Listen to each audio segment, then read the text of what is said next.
we need to talk about the last 2 episodes. We need to talk about where it goes, and rewatching those 2 episodes, I don't think there was filler anywhere, and no matter how much people didn't enjoy maybe the pacing, some people didn't.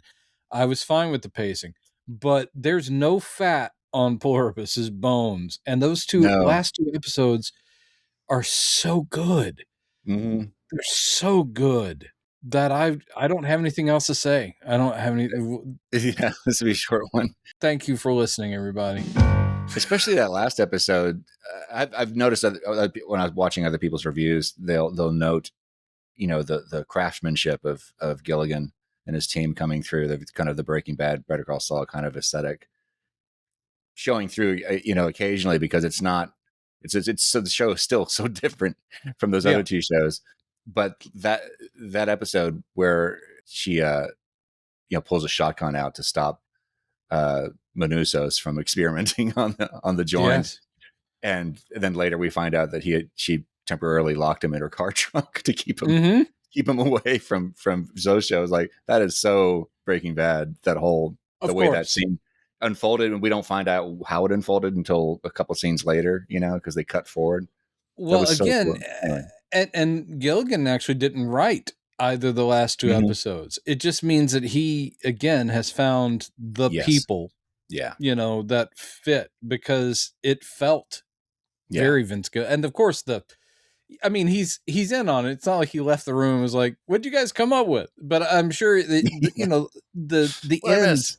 the end beat, which even he says, "Oh, that didn't come to me till much later." I'm like, Jesus God, how else could you have ended that season? Yeah, apparently it was the network who said, "Hey, could you maybe spice up the ending a little bit?" And to give us a little hook for season 2. And the idea of bringing the atom bomb came, because I thought that was so great, because I just assumed that was going to be a one-off, joke for whatever episode that was, because it was effective enough just alone as that.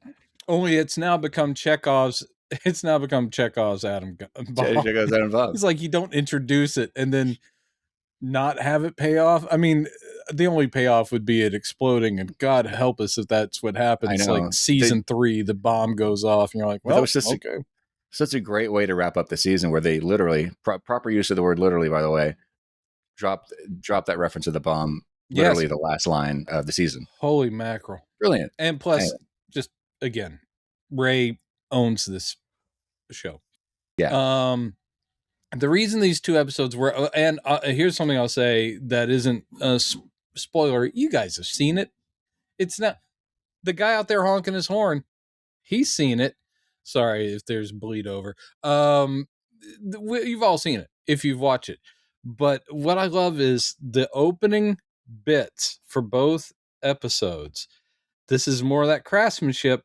They're referring to other things, and they also divert you, because episode 8 opens with like that blood drop hitting like hospital footwear. So, or like lab booties, and you're immediately thinking of how the whole show opens. It's like, oh, right. And you're thinking, the lady who got bit by the rat that starts the whole thing. And no, it's tying directly into the previous episode, because it's Manusos in a hospital where the others, or the plurbs, or, the hive mind, they're taking care of Manusos. Great. And then the second episode opening with the chemtrails.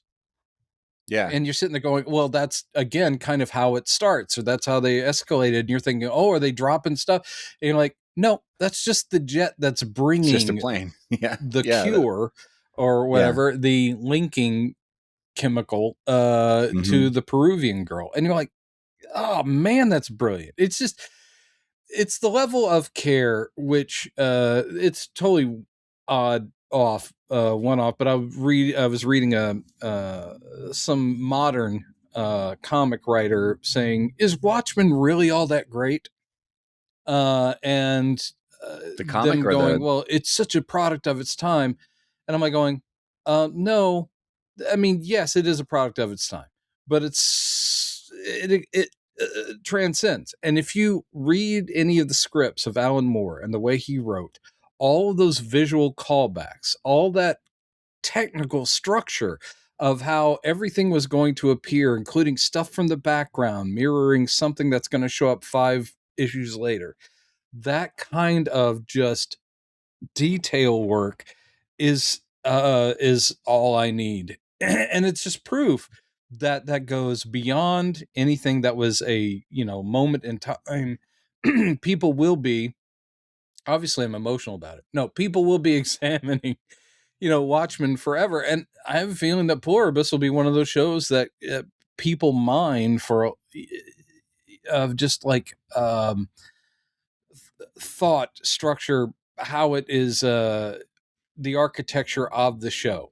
Even if Vince Gilligan goes on it, and says, "Oh man, episode to episode, I don't know, I was just making shit up." If that is, by the way, I've been working on my Vince Gilligan. Yeah, If he ever came out and said that, even so, I don't think anyone would buy it, and I think people would still be going like, "No," because I've looked at it, and I'm sorry. So it constantly impresses. There's that one shot in I think episode 8 where she and Zosha are looking out. This is still in the cul-de-sac, but they're looking out, and framed in the shot is the light post that still has the drone hanging from it. Yeah. And the thing is, I said, and I'm like, that's very Vince Gilligan as well, because the pizza box on top of the house in Breaking Bad, there are all these things that he realizes these are iconic little graphics, and they will constantly call back to previous emotion or plot point, and you don't comment on them. That's always important. It's like she could have gone, geez, maybe you should take that down, or oh, that was a big mistake, or whatever. Yeah. No, you don't comment on it. You just leave it there because it's for the audience to, that's an extra layer. Sorry, I'm so ranty when I rewatched those last night, because I don't rewatch shows often until like maybe a few years after they're gone. Then I'm like, okay, it's time to rewatch all of these. So watching these episodes a second time, I'm just dazzled by the way everything is so well connected and considered, instead of just being, a decent show with a cool sci-fi premise. There's so much more to Pluribus. Anyway. Yeah. That's rant over. Okay.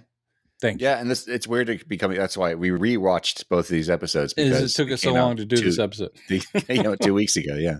Well, we've had the holidays and Christmas and New Year's and stuff. So that's stuff. It's that time of year.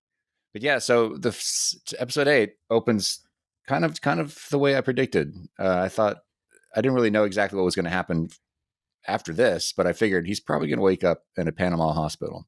And that's exactly what happens. Yeah, he gets airlifted out at episode 7. But from there, everything that happens after that, I'm like, yeah, I didn't have none of my predictions. We knew he was going to see Carol. That was going to happen. I love the way that is also, the expectations are, that's constantly, the show is like going, this is what you expect, and now we're going to fuck that up. Yeah. Because I was imagining that they would transport him all the way to, I thought he might wake up in Albuquerque. That was one possibility, yes. But I know that they know that he doesn't want too much of their help, so they're probably not going to fly him that far. Plus, he probably wasn't in a condition to be transported that far at the point. They're so resource and efficiency minded, they're not going to fly him across the planet also, just to get some antibiotic treatment. Though with Carol, they make blunders, but there is still, even though they have these rules they abide by, such as honesty, but also they're not going to do anything that you did not ask them to do, except for they are definitely going to change Carol, and they're like, because we love you, we have to. But the whole thing is that so in other words, taking him all the way there, even though they know that's where he's going, would kind of counter, like they would like, that's a big mistake, we won't do that with Manusovs. And so they basically just wake him up and say, look, you're better and you should stay here for a couple of days. And he is like, fuck that noise. And he says it in perfect Spanish. So he gets up and he sees all of this as a threat. He's seeing it on a different way than Carol is. he's suspicious of every gesture, even when they're like going, look, we'll get you whatever you need and take care of you. You can be on your way. And he's acting as if he's making a prison break. You know, he's like grabbing the main doctor guy like he's a hostage and going, you're going to let me out of here. And they're like, yeah, man, what? It's cool. And then he's like, how much was the procedure? Which is, you know, the thing that you called way back is that such a thing for him is that he will accept nothing for free. He's going to be beholden to no one. So they basically, and they're kind of ready for it. I mean, they already know Manusos pretty well. So the lady's like going, this is how much it would be in American dollars. Yeah. And this is also how much it'd be in, was it Baboas? No, it's something like that. That's when he goes, oh, we're in Panama? Yeah, that the currency goes, oh, did I make it to Panama? Yeah. So yeah, the whole thing is he should have stayed in bed. His scabs and stuff look painful, but he's like, I'm out of here. Yeah. And he also knows exactly how much he owes them, which is like $8,000 some odd dollars. Plus one ambulancia. Ambulancia, Yes. how do you say that? Yes. One ambulance. He yeah, and then because he steals the ambulance, but not steals, borrows. Yeah, he borrows it. And continues his journey before he's even well. So again, Manusos as a character is fascinating. And he keeps on his journey. Meanwhile, Carol is basically, because we're jumping back a little. It's like, okay, and now we're moving back a bit to Carol and Zosha after she said, please come back because I'm sad and lonely. And the whole episode, we get a lot of an info dump. Now, a lot of the questions she's asking Zosha in episode 8 are things that as Carol would have asked on day 2. I was going to mention that because you said that people were complaining on IMDb that she wasn't asking enough questions. She finally asked them in this episode. She's finally asking them and not even threatening. And because she rightfully or wrongfully feels safe or connected to Zosha, which she has to know is all manipulation, kind manipulation, but still, both episodes have her kind of like wanting to accept all that because she's so lonely and she's falling into trust and then coming back and going, because something will set her off. So both episodes have her almost going like, fuck it, I'm just going with it. Me and you, world. And by that, I mean you and me, Zosha. But yeah, so she's just like, so what's the deal with you guys? And how do you communicate? That scene with the trains? Yeah. Oh, that was so brilliantly written. Again, the show, I've been thinking a lot about, we've been talking a lot about show don't tell on the show recently, and how it really is an art for good writers in TV and film to work in exposition that doesn't feel awkward. Yes. And there's nothing in the show that feels awkward. It's so the only thing that would be awkward is the timing of it. And that is a thing where it's like, really 3 months in or whatever is when you're finally going to say, hey, I could ask you guys how this works. Where do you, she's like, where do you go at night? I mean, that would have been like week 1. I would have been like, so where do you go? Yeah. That's the only thing where I'm like, that's not too realistic. I do get the show a pass on that, as I mentioned before, that I think because Carol was so in her head and stressed out about the situation that she wasn't relaxed enough to approach those intellectual questions. And her distrust and paranoia, which is different from Manusos. Again, they could be carbon copy people from different parts of the globe if the writers were not as good as they are. They could have the same, but no, their approaches to this whole thing are completely different. And one guy being both more religious or spiritual seeming and also scientific. That's Manusos. He's a weird combo of that because he's approaching this scientifically, yet he also believes this is about soul stealing and like they are evil. They are not, they're like demons now. He even calls them demons at one point. But Carol is approaching it from sort of this creative humanistic thing, which is still extremely emotionally based. So again, they're different people and that's great. But so yes, the way she was dealing with it was completely different. And of course there was also Helen. That was a big part of it, was the grieving thing. So here she is relaxing, which is what the world wants her to. I mean, the world is not, the Plurbs aren't evil, but they're like, yeah, we're eventually going to win her over. And that's why they call the episode the Charm Offensive, which, that's, a term from like dating. It's like, I'm going to go on a charm offensive. I'm going to wear this person down by just being awesome and everything that person wants. And that's what Zosha does the whole episode. It's actually very touching, but it's also not Zosha. It is and it isn't. So you're like, wow. But they have all Yeah. these early dating conversations, because that's what this Yes. is. It's a dating period.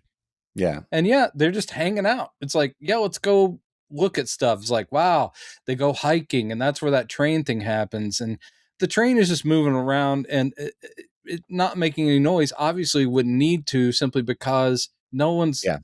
everyone's of the same mind. So there's Same no reason they don't stranger talk. on the tracks. Yeah. Right. Yeah. That's why the second the Peruvian girl is turned, that they stop singing. There's no reason to anymore. Mm-hmm. And they're just like, oh, that's depressing. That's one of the most powerful moments in the whole, and very season. cold. My God. Yeah. They're all smiling, but it's that creepy, empty, we are all happy all the time, smiling.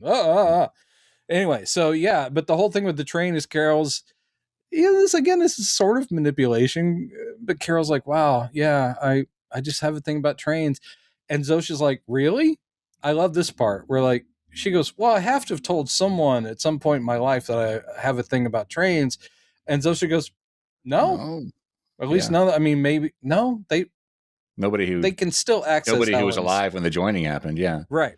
So she's like, oh, and she goes, tell me, what is it about trains? She's like, well, it's just, that thing out there, and the sound of the horn, it's the saddest, It's the loneliest sound. sound in the world. Yeah. Mm-hmm. And when she says that, then off in the distance, the train, it does its horn. And, Carol just looks at, how do you do that? Because clearly that was just for Carol. Yeah. And then finally we get the questions we've been waiting. This is the Yes. first of the questions. It's like, is it I guess like, it's not the first question, but yeah, it's one of. Is it telepathy? And she goes, it's Sort of. more like radio. Yeah, right. And also she says, homogenic. Is that the word? Where she says the whole thing is we don't need to even think about it. It's not like it's all like, it's like breathing for us. It's this instinctual knowledge. And that mention about the radio frequencies, of course, that was an immediate, deliberate drop for us to go ding, ding, ding, ding. Think back to what Manusas was up to. And I'm still really curious about, was he doing that experiment back in Paraguay just because he was looking for to see if anybody was broadcasting anything, or was he specifically looking for the thing that he found, That's a really good question, because he doesn't say anything about it in these two episodes yet. And also, I mean, Carol she very pointedly, when she meets him, is like, have you never even talked to them or tried to understand? So that means if it was him already understanding that there's probably some sort of wavelength that they all are connected on, that would be a huge jump for someone who is literally thinking there's sort of demonic possession of the entire world going on. So I don't know if it's something where he was looking for other survivors or free thinking people, and was looking through radio bands for other ham radio operators, whatever. So if he did make that intuitive jump, again, Manusas is a fascinating dude, because that would have come out of, he instantly shut down and went to live in the freaking, storage lot.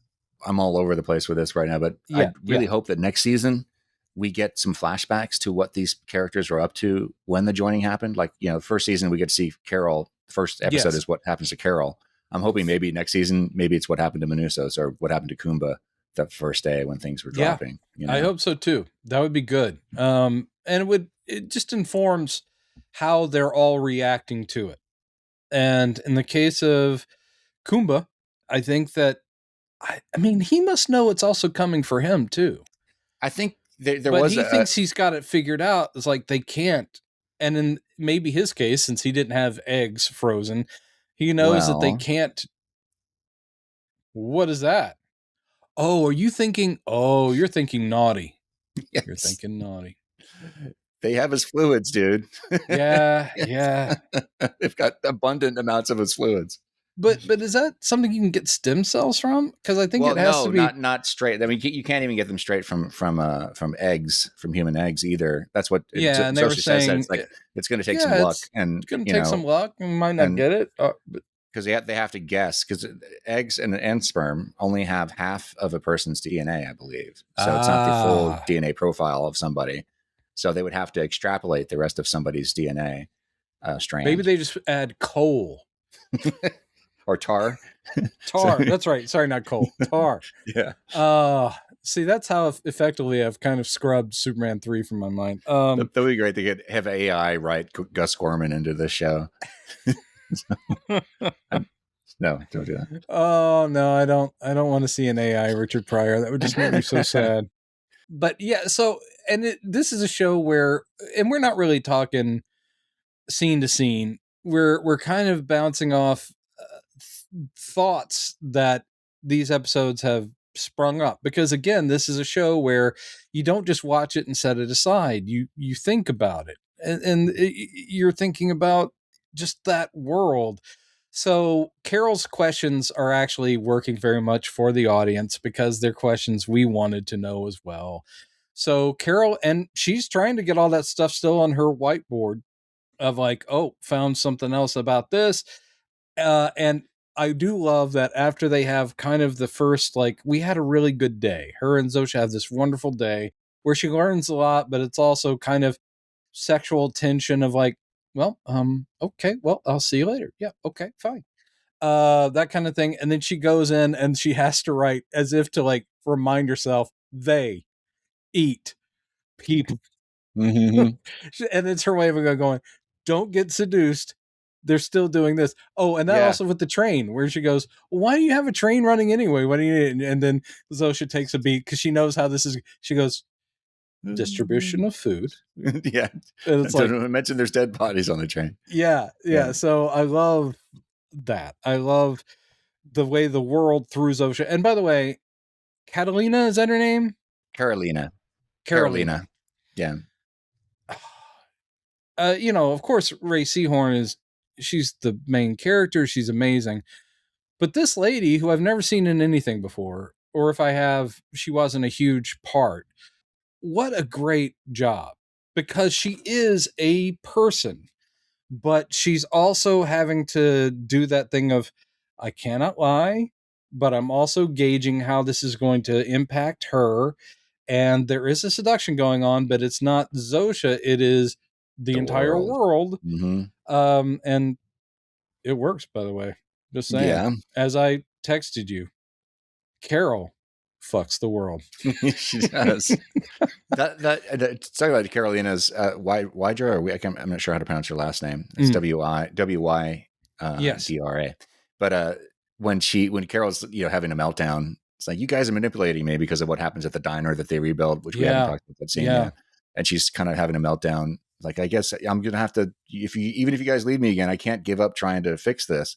And Zosha moves in and kisses her, and her body language when she does that is so adorable. It's like, it's just like somebody trying to break the ice on a first date. It very innocently executed the way that moment. And Carol's reaction also is, I mean, it's I want that, but I'm also weirded out by it. And so it is a bit of like stiff. Yeah. And then, no, now I'm in. And then the moment she gives in, it's like, oh, she's just letting go. And it is just, it's loneliness. That's how loneliness is not the way into Manusos. And I think the world's like, we have no way of getting to Manusos, really. Yeah. But Carol is much more, I'm not going to say weak. That's not, but she has an emotional in. And it really is, she does need people. She needs a person. And that's what the world knew. Like, she needed Helen, and everyone else could just fuck off. Right. And her on her own she will survive, but she's miserable. So yeah, that's good stuff.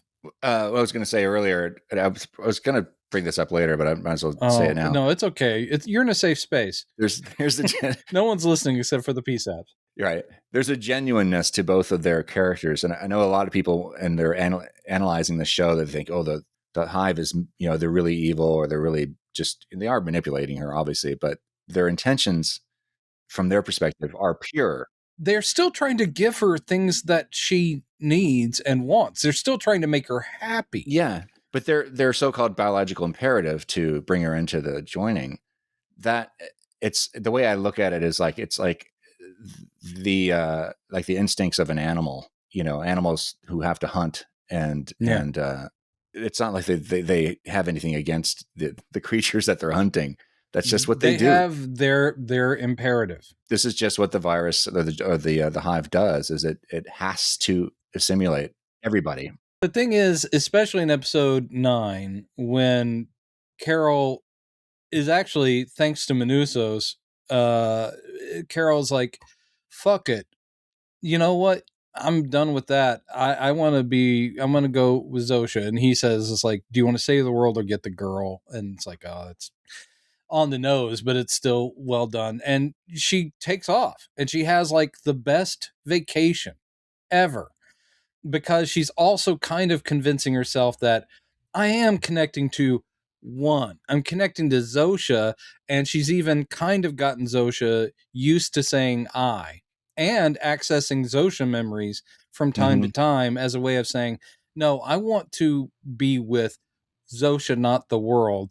And there's really, you can't, which makes that performance of Zosha's so great, because everything is going great until the question comes up, which is the unavoidable. That's the elephant in the room, which is like, wait a minute. So even if I say, don't inject me with stem cells and turn me, you can get my stem cells elsewhere. And the world, again, that blessing or curse of they can't lie, Zosha, that look on her face of like I am enjoying this myself, or the world is, but I have to do what I have to do. It's like, yeah, no, we are working on it, but it's because we love you, we're doing it.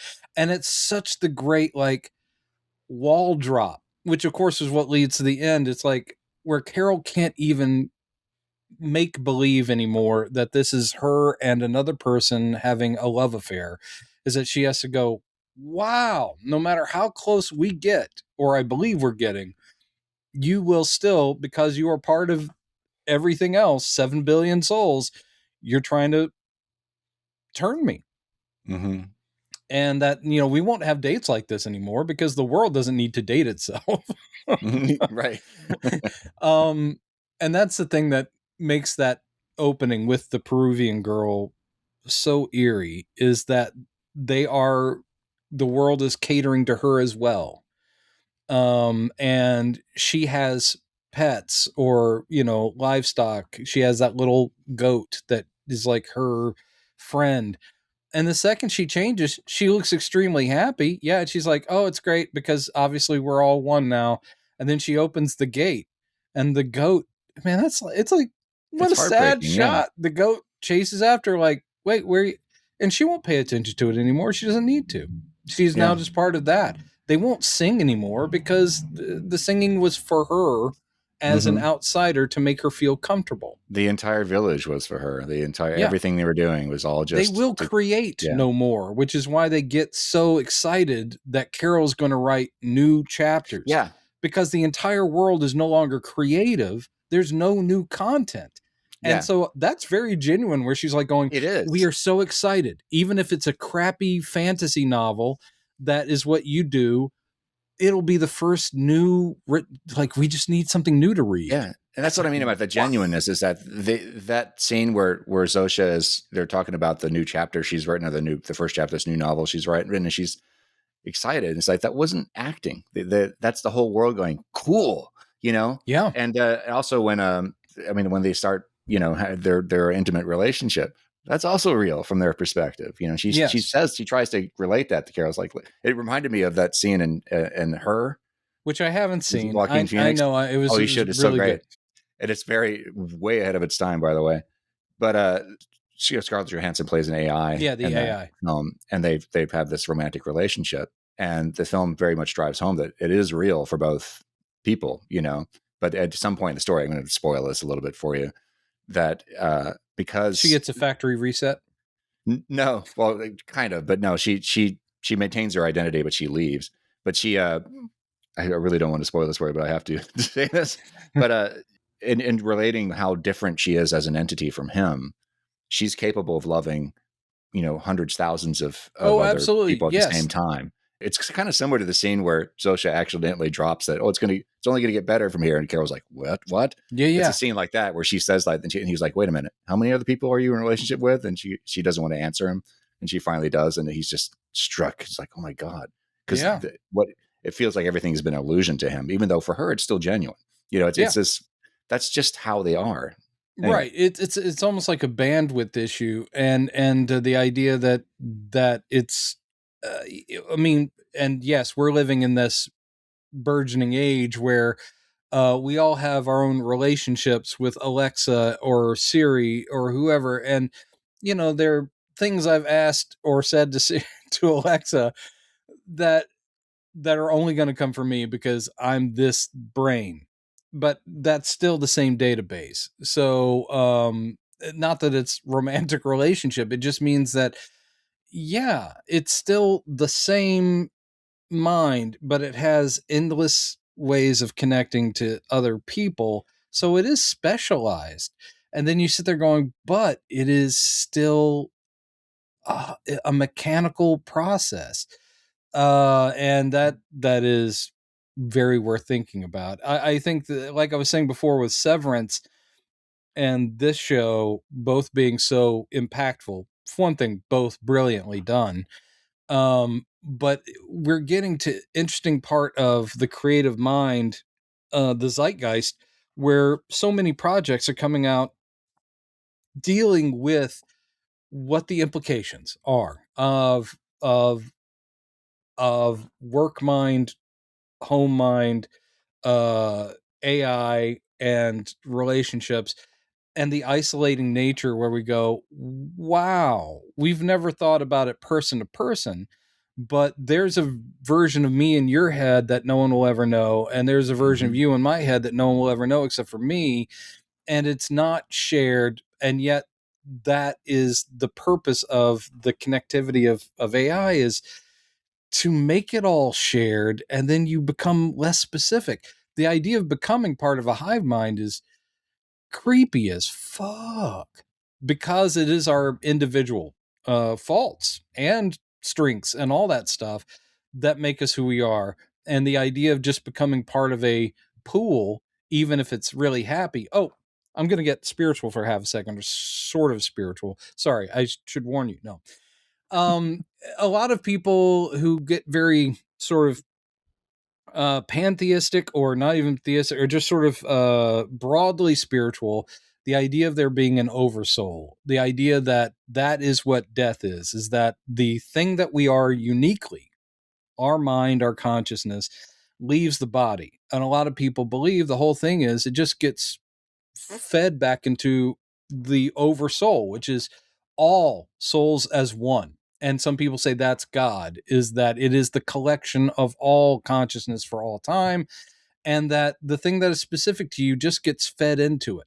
Like, we've stored up a lot of our own little hard drive, and then it goes into the cloud, and the cloud is actually God. And so that would be happy. That's what we're seeing in Pluribus. It would be, oh, I am one with the universe, but you're not you anymore. And we resist that as living individuals.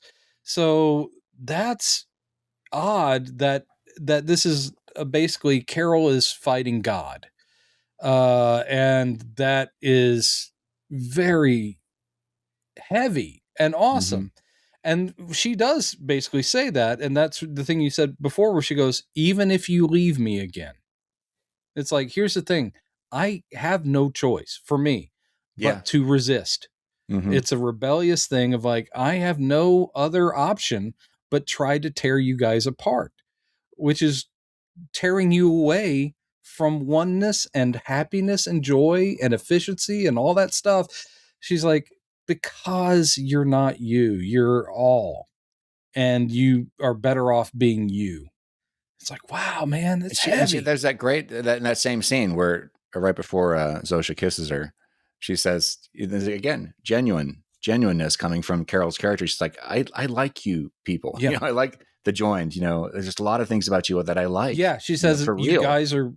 There's a lot of cool. But I can't. You know, this too much has been lost. This is all I'm paraphrasing, but she was expressing all this in that scene. Anyway, then there's also the that scene before this where she Zosha was encouraging her to write again. Yeah. You know, because there's this thing of novelty that they're. Oh, one thing I do love is the whole writing thing is just a deflect. She can still lie to the world, and the world, unless they are constantly watching her, which Manousos thinks they are, and she goes, they're not. I mean, they literally translated my own, video and sent it to you, where I'm talking about we have to take them down. They know I'm working on it. Yeah. But I love the whole thing of she lied to them about the writing because she just needed new dry erase markers. And that's what she's like, hey, could you bring me dry erase markers? And there's that moment where Zosha goes, does this mean what we think it means? And Carol's like, oh, sure. Yeah. Because she thinks they're about to go, are you formulating more? Yeah. But instead it's like, are you writing again? And she goes, yes, I am. So it's a total lie. She does, that's it was, spurred by that. But there's that what I was getting to is that scene with the whiteboards, and she goes there. She hadn't been working on the whiteboard for a while because obviously they were gone for 40 days, whatever. Yeah. So she hasn't been doing her research, and the whiteboard is hidden behind the whiteboard that has notes for her next Waikaro novel. Yeah. And so when she goes, it's after she sleeps at their group sleeping they've place. Had she their comes moment. back. She's like, okay, I'm going to go back into this. And the first thing she sees are the Waikaro notes that are covering up her research board. And she sits there and looks at it wistfully for a second, like, yeah, okay. And then she moves out of the way to get back to it. So she still really cares about this. And when she's writing, I think she really is putting herself into it. She really is. And I think it is because that's also a part of, if she were not in this situation, which is, of course, the concept of the entire show, but she's still a writer and she's missing that part. That's something she needs to do. And look, I'm very glad you're going to be playing and singing your music this week. That's awesome, as you should always be doing to some degree. As a writer, it's slightly different, as in I've written so many things that no one's read. But the thing is, I can't stop. I've got 2 screenplays I'm working on right now that are probably never, ever going to be read by anybody. Or if I send them out, no impact. I have no choice. The ideas, that's the creative mind. The ideas won't leave me alone. And I enjoy, even though it's irritating, the process of writing. And I feel accomplishment when it's done. And then I realize audience of 1, maybe. Okay.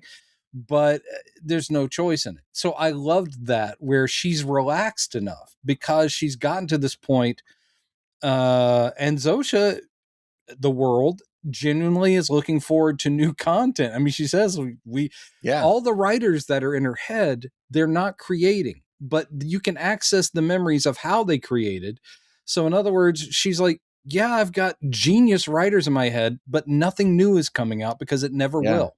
Everything you have memories of the creation of things, but nothing new is being created, which means it's kind of dumb of the world to try to make, their imperative will close that circle. There'll never be any more creations ever if they have their way and all 12 people are turned or 13 people are turned.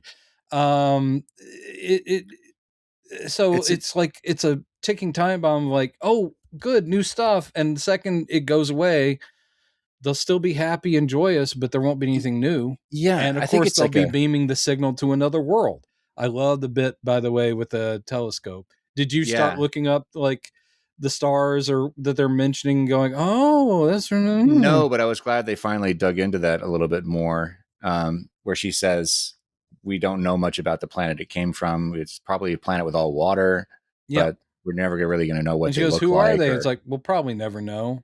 Yeah. And then she goes, but we love them. Yeah, we love them.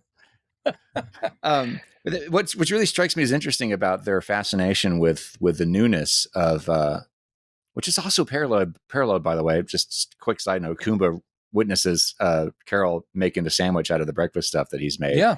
A few episodes ago. He's like, "Oh, this is something new." So he's kind of trapped in the same loop, even though he's not joined yet. Right. He's still desperate for new experiences that he's not going to get. And he's not a creator, though. I mean, he's playful, but him like being in a James Bond movie isn't really. He's a connoisseur. Yeah, he's a connoisseur of but the creative. that is a very good point, because he is, and that's such a human thing as well. It's like, yeah, what are you doing? What's that? I think, and that until that moment, he didn't realize what he was missing, because he does get pensive after that, because he goes and looks out the window when he puts her. Oh no, actually, it's the next morning. But he's already in the state. Just having her there, I think, is made him think about things. He could experience new things. But, I mean, anyway, probably he is, but it just won't be coming from him. He could just say, it's like, you have the world's greatest chefs in there. You know what I never had? This thing. How does that taste? And they're like, we'll make it for you. And that will be new for Kumba, but that won't be new for the world. That's just like, oh yeah. We can make you that dish you heard about. So that's very human. His longing for new experiences, for the joining, who are basically one entity, comprised of billions of people. This lingering excitement about new stuff, just like Kumba's, is, to me, it's like almost like a vestigial remnant of what they used to be. It's like in a way, a very human. The most human thing we've seen from them. They act very human when they're relating to the unjoined, to Carol and the other uninfected. But that genuine, wow, this is really great. Give us more of this, please. We don't have anything new to read. We're desperately bored in here too. It was a really strange, I think, a weakness. It's like, I think it might be an actual thing that she and Manusas might be able to manipulate next season. No, we already know the way to break them apart is to basically go to that one channel and just scream at somebody. But they are going to have to now they've all left. I know you're still in there, Rick. I know you're in there, Rick. In order to continue this experiment, they're going to have to probably abduct joined people and trick them. They're going to have to lay a trap for them, I think. And it might be a Waikara novel. They put a new chapter, I don't know. That whole thing where the world is guessing, because the world can't access Carol's imagination. Right. So the world's like going, oh, you made Raban is a woman now. And she's like, yeah. And like, so you're just going to change it up like that? And she's like, no, it'll happen canonically. And they're like, oh, will it be through this thing? And calling like some fantasy thing from earlier novels. She goes, no. And like, oh, how about this? Because the world has read all of her books and is sitting there going, like a real nerd, just sitting there going, like, I bet it's due with the mirror of transformance or whatever, the spell of going back in time. And it's like, they're theory crafting. They're theory crafting. They're being you. And Carol is Vince Gilligan, but and that is very, very. That was a sweet scene and very cool. And again, as a writer, made me feel like, man. I also love the idea that, like we saw in an earlier episode, where it's like the world does love what you do, but it's crap. You're saying my stuff is as good as Shakespeare. It's like, yes. Because amongst everyone in the world, there are people that loved your books more than anything that they ever read. Right. So weirdly, we all share that opinion. At the same time, we also think your works are crap. Uh-oh. And then steam comes out of their ears and they fall over. I do like the way, like the massage scene where they get more information about the connectivity, because she's like going, oh, this guy fell off a cliff and just died. Like in an accident. And Carol's like, oh my God, did you feel it? She goes, no, it's not quite like that, which is interesting because Carol yelling at one person caused 11 million deaths. Yes. And yet they do seem to be able to separate some degree individual sensations. They understand someone died horribly, but they're not feeling the same pain. Otherwise they wouldn't be able to, because people are constantly in pain or dying or whatever. Yeah.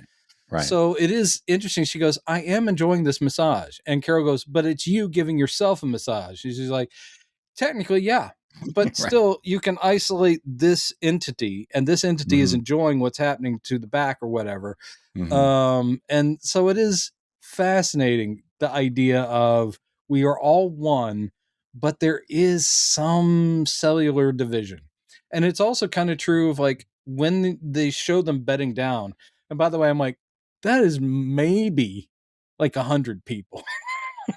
I'm like, that's not everyone in Albuquerque in this one event center. No, it's that's one of probably dozens of cells in the city. Yeah. But they collect, they all sleep together, and she's like, oh, this isn't going to be like an orgy. and then Zosha goes, no, unless you want it to be. And then Carol's like, oh, and then like, she's joking. Just making a joke.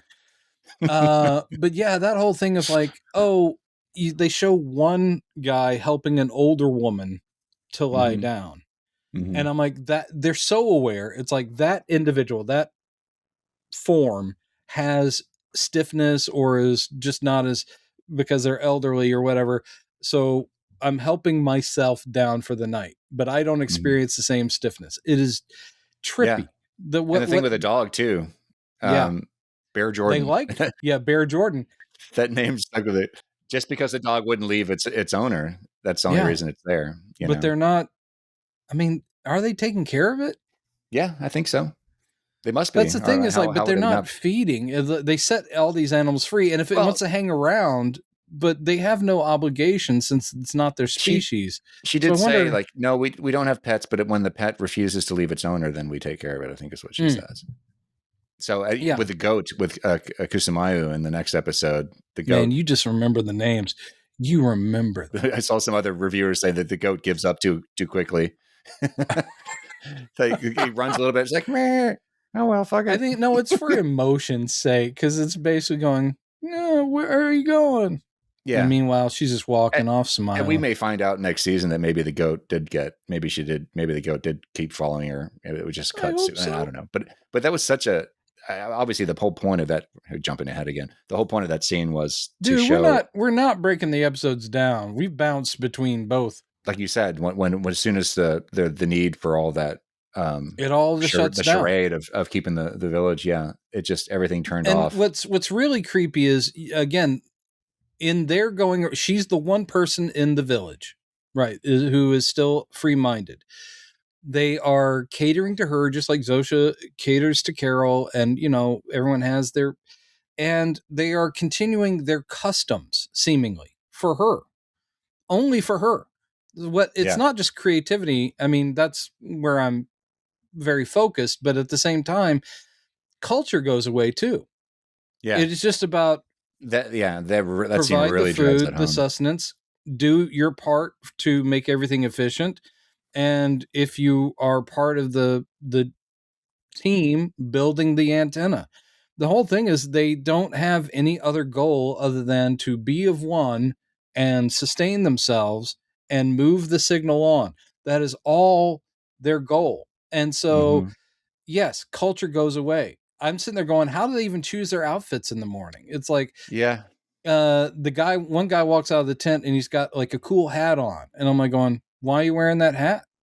I mean, that's an individual choice. Yeah. I mean, they're all dressed. That is an interesting observation, because all the joined dressed like their individual selves. They're not all wearing uniforms. Yeah, I think it's efficiency too. This is in the closet.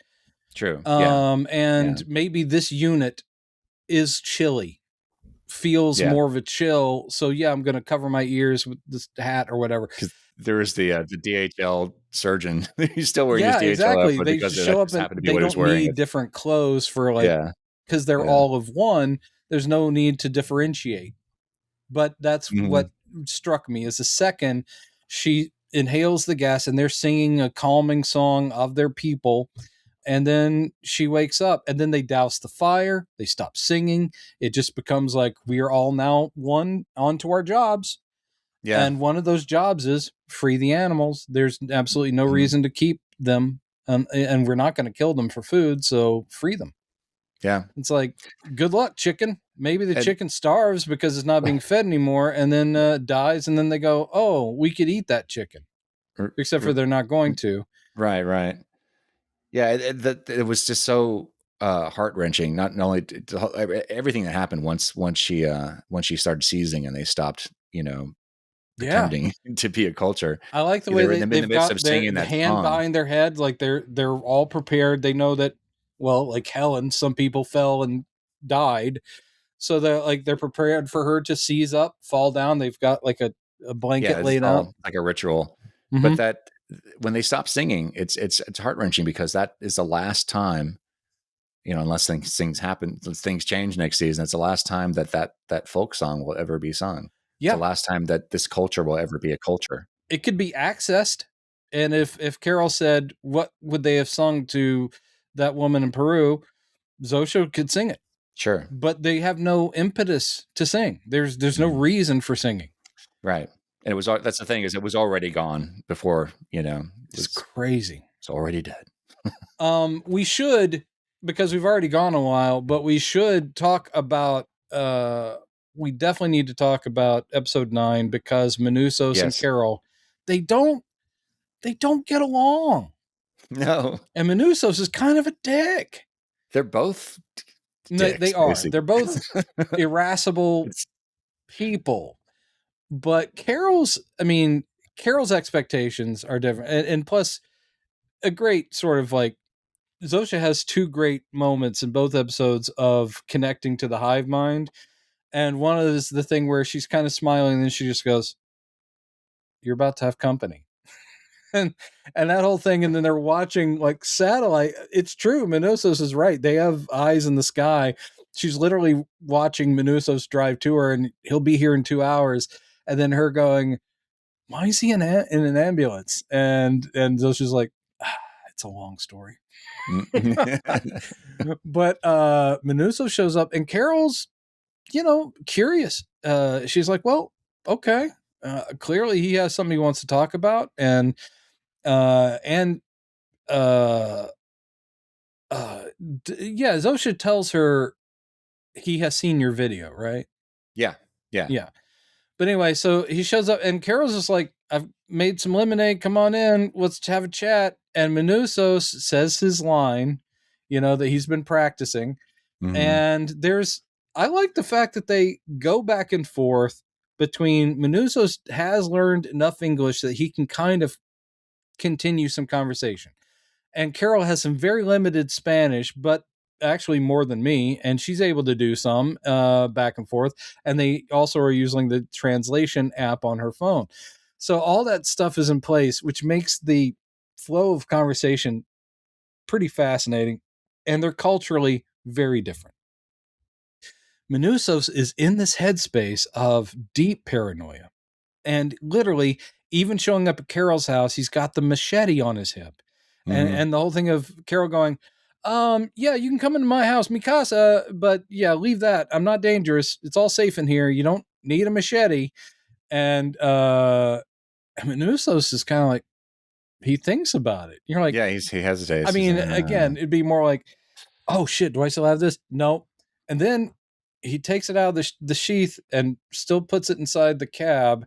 And then he's like, "I'm not going in there. We're going to talk in the ambulance." And everything he says is kind of in a like command, which, boy, that's not the snapping scene. So Yes, good. it is. When eventually he goes in the house and he's convinced they're bugging her house and she's like, "They don't need to bug. They already know everything I'm up to," except for they haven't read her secret whiteboard. But the whole thing is like, they know I'm trying to break him apart. There's no reason to bug my house. And he's still paranoid. So he's doing the search. Plus he doesn't know what a bug means, because Right. he had translated, he goes, "Insecto?" And she's like, "No, microphono, that thing."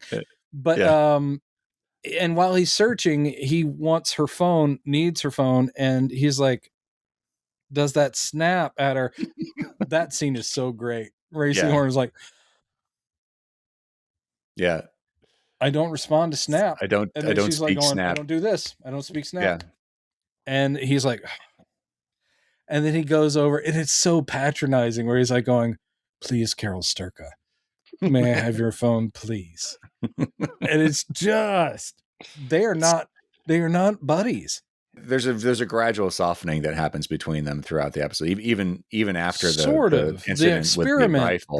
Because when she's saying, okay, look, I'm going to put you up in this other house, and he's like, he resists a little bit, and then she goes, come on, and she throws the snap back at him, and he kind of smiles like, good, well played, you know. Well, yes, I mean, I think he is learning to respect her. It is just that their views of what the issue is and how to fix it are very different. And he really did think, or at least he was naive in thinking, that we will immediately be this team and we will save the world. Yeah, right. But the way he wants to go about it reminds me, specifically when he does the experiment, it reminds me of Catholic exorcisms, or at least the ones that have been, kind of shown. And if you believe in that kind of spiritual warfare, maybe being a hardcore like soldier of Christ or whatever is called for. But on the outside, if it's not your faith, it looks violent, invasive, terrible. And so he doesn't see them as human anymore. He sees them as possessed, and essentially his idea, which he kind of illuminates, is if we can't break them apart, then we'll just have to destroy them. Literally, and he's like, we'd be doing them a favor because it's not them anymore. We'd be freeing their souls if we just, and she's like, no, I never said anything about destroying them. It's all about just separating them back into their individual selves. And he clearly doesn't think that's a possibility, or maybe he thinks it's unlikely. Yeah. Because again, that experiment, and I would like to think that Carol is not mainly offended by the experiment because he almost was doing it to Zosha, and it still impacts Zosha. But I think that I'm not sure she would have cared as much, because it was this guy, Rick.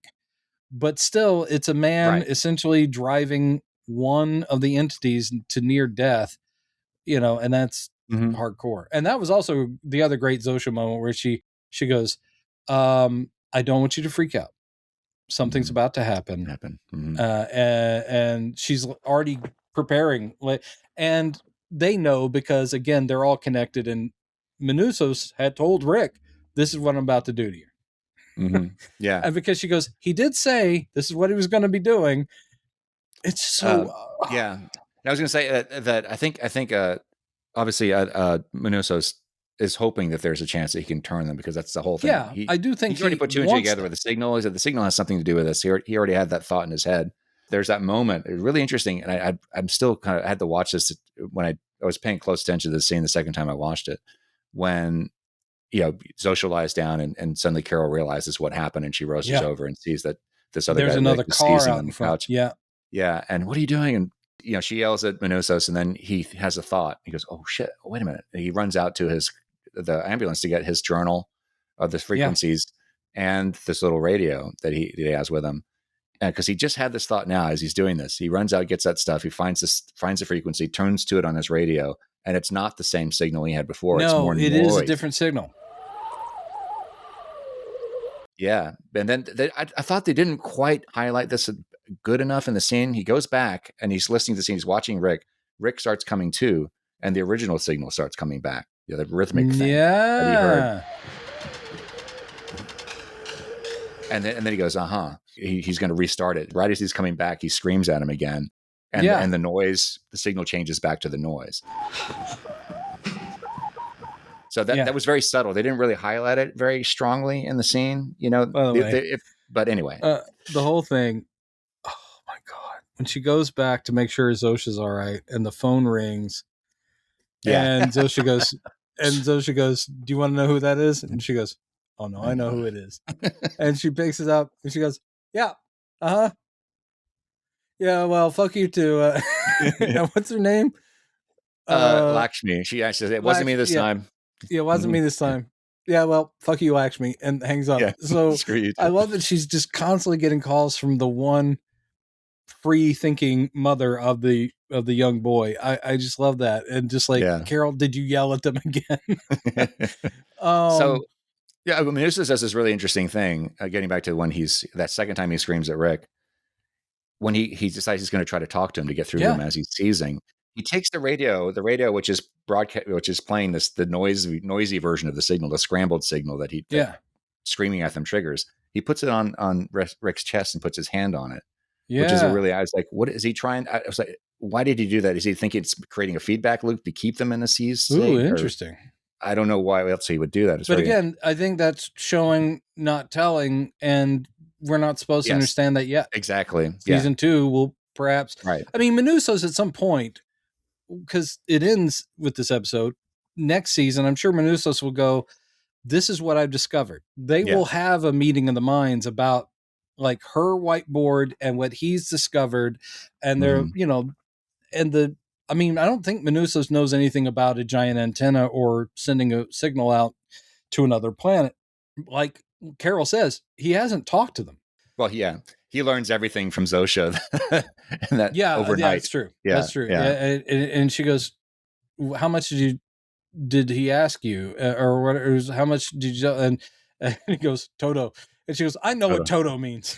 Yeah. So, which is clearly, that's how he found out about, he knew how to scream, but that screaming at them would make that happen. Yes. So, and also the whole thing about, but it's also, it doesn't need to be something that Zosha spelled out. I think that Manussos is extremely observant.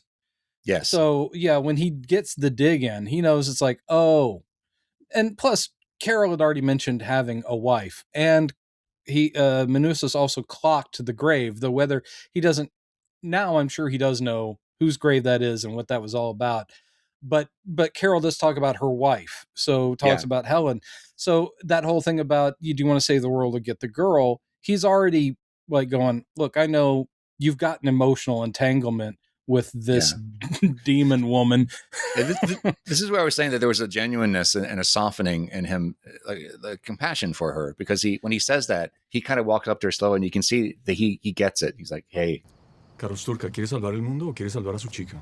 He's also learning how to communicate with her. Yeah. And he came in hot and heavy, and it was really the wrong way to go. Right. And Carol, of course, is suspicious too, because she doesn't know this guy. But at the same time, she was just like going, okay, come into my house and let's sit on a couch and have a chat where it's cool. And he's like, nope, get an umbrella. Mm-hmm. And by the way, sorry, going back to that, when he's looking for the bug and they find that thing that Helen had planted, that was such a brilliant way to bring the subject of the eggs back into the narrative. Absolutely. Because most people have forgotten. Yeah, or not even noticed or remembered, right? Because it goes by so fast. It's like a throwaway line in that, and it was placed well because it's the end of the episode essentially, where she goes, "My eggs," and when she puts 2 and 2 together, and it's like, oh, great. And again, like you're saying, that is excellent construction. Because if it had been the next scene, then that's lame. But reminding us of a thing organically, and then having it resolve, and we see the impact or the importance of it in a later scene, is them going like, they're rewarding the audience for paying attention. And shows that do that have a warm place in my heart, because it doesn't have to be a fantasy or genre show. But there are people that want entertainment to also be provoking and thoughtful, to where you think about it after you've read it, seen it, heard it, whatever. And I like that. I like disposable crap too. I mean, there's plenty of, like I said before, it's like there's a lot of TV or something I go, that was a funny sitcom and I'm never going to think about it again, but I sure enjoyed that half hour. But the ones where, they go, oh no, I set something up on purpose, that nothing is just, for, again, filler. Everything has a purpose that they're doing. Jesus Christ, when they're in the ice hotel and they're looking at the Northern Lights, like, look at that. Isn't that amazing? And the Northern Lights are, an ionic, it's a cosmic thing as well. That's chosen on purpose, because it's like, oh, right, that's almost the radio signal in space that we're going to be, it's a symbol for that as well. And I'm like, oh, oh, there's no fat on these bones. Everything is considered. There is one thing I'm curious about, and I brought this up before when we were The fact the discussing waitress's a name was theory. Brie, and you're going down a rabbit hole of like, why Brie? Is it about the cheese? Is there a cheese analogy? It is about the diner, though. When we were first theorizing about maybe they're building a big telescope, and I was wondering, how are they going to build something without killing insects or stuff that they say they can't do? And I was thinking, how did they build the diner? Because they had to build the diner from scratch. How could they possibly do that without killing at least one ant or something, you know? Yeah. No, Well, willing. they tried not to. Yeah, right. They tried. That's true. That's true. But the idea that they, I mean, and again, that's manipulation. That they're seeing as making her happy, but they're also they're softening her. That's why the date scenes are painful, because they're really sweet and their connection feels really nice. And Zosha's even learning, the world at least is learning the kind of personality that Carol appreciates. So Zosha's becoming snarky, is doing humor. The whole thing about when they're playing croquet, and it's like, well, maybe you just got to admit that you suck, Carol. Yeah. And the world is and gets in its digs because Carol responds to that. And she's again, she is being seduced by the world, but the world is being genuine, but it's also manipulating. And you're like, wow, that's crazy. So rebuilding that diner, which is amazing that they did it that quickly. And they said, yeah, we worked on this day and night and we tried to put everything exactly back. But then when Carol's like, she can't separate the idea of who these people used to be, which is important. That's the whole thing, is like when they were human. And she's like going, the waitress, who was my favorite waitress from back in the day, where was she when she got joined? It's like, she was all the way across the country. She was in Florida. She was married and had just had a kid. And Carol's just like, different career too. Different career, you know. And she's like, she can't see this as sweet anymore, because what it is like, that person that person loves that kid, but so does the rest of the world if that kid's still alive, but there's no personal connection anymore. Yeah, especially as a struggling artist, as a struggling writer, as she was at that time of her life. She's remembering Bree, this woman, that was her, her shit day job she had at the time, and she moved on to better things. Yeah, and that just made her remember all that. Carol can't get past the idea of this is all play acting, and you forced this woman who was clear across the country to put on those old clothes again, put on a uniform and act like she did back then for my amusement. It's like, this is a play, but I did not ask you to do this. Right. And they're going, but we thought you'd like it. And you're like, wow.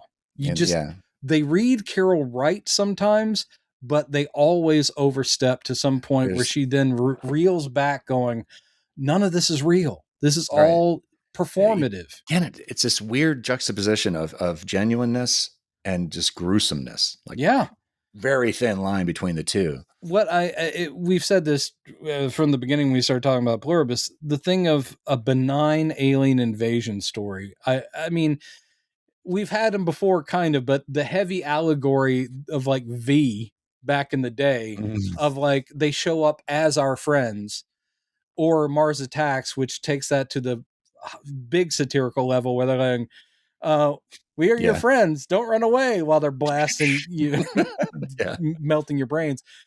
But I mean, nothing like this, nothing where it's like the downsides to this invasion are just on the inside, about a personal singularity, who I am, having your specialness, your uniqueness taken away and becoming part of a happy whole.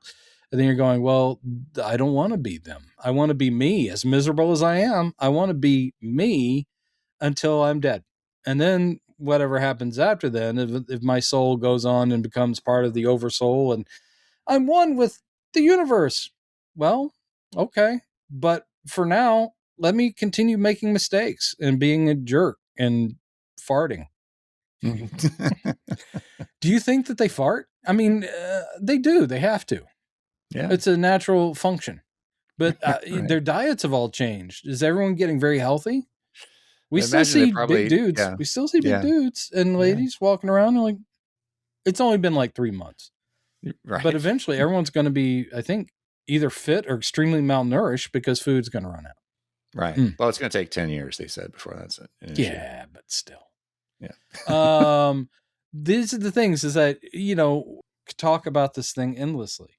But essentially Minusos is in episode 9, the last episode, his arrival has actually thrown Carol back towards Zosha because Minusos is too extreme. He is too paranoid and sees things much more darkly. So basically Carol says after the rifle thing, and she's like, I'm outie. And he's like, you want to save the world or get the girl? She drives off. And then we basically see Carol and Zosha having a wonderful vacation. You know what that with reminded some me bad of? Green screen. There was a bad. Yeah, a little bit. It reminded me of David Tennant's last season as the 10th Doctor, where he finds out that from the Ood that he's going to die. Yeah. Like something's going to, was it Trent? No, Trinslor was Matt Smith's Doctor. I'm trying to think, he finds out that something's going to happen on such and such a time, or not a time, but a specific place. I think it could go. So he avoids going back to Earth for a long time. We see him going through this tour. Like he's on like a farewell tour, like doing anything he can to try to avoid going to where he knows this thing is probably going to happen, that he can't stop from happening. Don't worry, he comes back. Yeah, he does. That's what reminds me of. That's what reminded me of Carol. Was like, I'm going to go and just the montage of them traveling the world and stuff reminded me of David Tennant's Doctor. It's basically borrowing a little from Kumba's book, and similar to the one like the episode 7, where she's like also giving in, but on the lonely side, where it's like, fine, I want all this stuff. Do this stuff for me. I want to eat the crazy thing, all this. And then she realizes how empty it is. And that's always the thing with Carol, because they have this wonderful couple months, I think, right? It's a bit of time. It's at least 1 month, I think. Yeah. Yeah. They go and they have a wonderful time. And she's literally saying like, I'm the happiest I've ever been. I mean, everything is great. And she even talks about the chemical, origins of pleasure and happiness and all that stuff. Yeah. And then Zosha goes into it, and the gag that keeps coming up is like, wow, it's like I'm dating Google. It's like, oh, that's great. Mm-hmm. Right. But so that's explored, but it is the second they get back around to the uncomfortable talk of like, well, you can't inject me unless I say so. It's like, true. Or it's you can't inject me to get stem cells unless I say yes, and that's true. But you have some other way to get stem. So that's where it all it falls apart again. They can't lie to her, even while they're trying to soften her up. And she's like, "You'll feel so much better." It's like the happiness you're feeling right now, multiply it. Like that's what it's like being with us. And it's so. I feel for Carol because it is an instantaneous. It's another snapback where she goes, crap, I'm falling for this. I'm falling for, now granted, it's an awesome manipulation where it's all about pleasure and happiness. And they've had a wonderful time. They've been on beaches and skiing, but then we basically see it's like, nope. And then we see Minusos, just tooling around, and he hears a helicopter. And he goes outside, and it's pretty badass. Zosha flying the copter, and they set down this huge crate on her driveway. And Zosha looks, kind of sad. This has been a failure. And Carol looks kind of sad, but also very resolved, and kind of looks at Zosha and is like, she gets out of the copter. She does kind of a badass hero walk, which I do like. This doesn't go for that kind of iconography, but her kind of like the wind's whipping at her and she's just striding up to her house. And then Zosha kind of sadly just flies off. And Minusos is like, hey. And then Carol just goes, you win. Mm-hmm. We save the world. Like, we're going to save the world. And then she starts walking into the house, and he's actually seemingly kind of like, wow, okay, cool. But then he goes, "What's this?" She goes, "Atom bomb." End of season. He keeps referring to her as her full hell. name. Carol Sturka. Yes. What is this? Plus, and I love that. I love, by the way, the bit in episode 8 of the phone being used for translating. The whole bit where he grabs it from again. He plays everything wrong. Grabs it from her as it's translating back and forth while they're yelling at each other, and then he shoves it into the sewer grate. That scene is so well done where she's like, "Shit, god damn it," and it's translating still. And every time he says Carol Sturka, it's like, what does it say? It's like something unknown. Unknown word or name or something like that. Yeah, something like that. And then it goes on for the rest of the sentence. And then her like going, "Fuck off, leave me alone." And then you still hear it in the background because it's heard it and it's translating in the sewer. Yeah. Oh, that's such good writing. And then as he's trying to fish it out, it's like, gotta have 100,000 miles for this bullshit. Yes. Yeah, for this bullshit. And then it's translating that too. Shut up or shut your trap. Shut your trap. And I mean, and I do like her, like when she's like going, "They're not bugging me." And he goes, and she goes, "It's on airplane mode. Yeah. No signal." Yeah. You idiot. I'm not an idiot.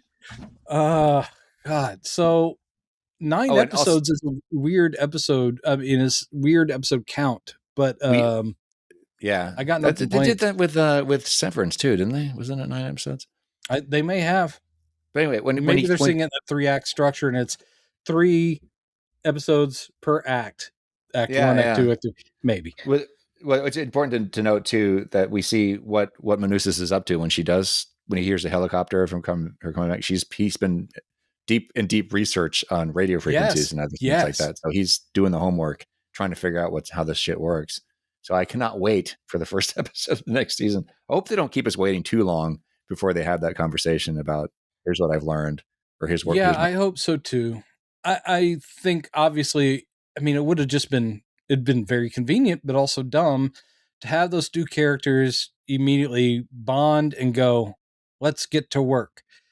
It's still a show that needs drama. And I like the fact that every single one of these characters we've met so far is a distinct, which again, that's kind of counter to the Plurbs, but every character is very well drawn. And like you said, I want to know more about them. And that's true of every Vince Gilligan show. Even like when you're watching Better Call Saul, which had some crossover with Breaking Bad, I can't remember his name, but his bodyguard dude, the like really big black guy who was like his sort of enforcer guy. Yeah, he had an interesting name. I'm trying to remember. Damn it, I forgot. Anyway, I had it. But it's like, he's great. I want to watch an episode about him. And it was true of all of them.